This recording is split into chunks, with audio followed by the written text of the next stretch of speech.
बिस्मिल्लाहिर्रहमानिर्रहीम।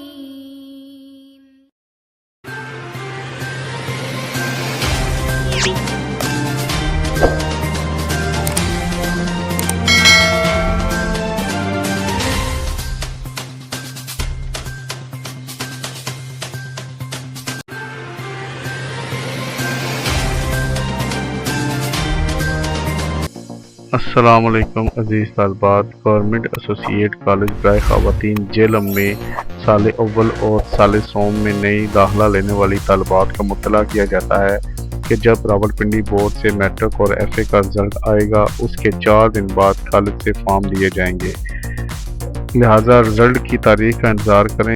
इसके अलावा दाखिले के मुतल्लिक़ तमाम information YouTube channel Jhelum online और कॉलेज की फेसबुक में दे दी जाएगी। बाहुकुम प्रिंसिपल साहिबा, गवर्नमेंट एसोसिएट कॉलेज बराए ख़वातीन जेलम।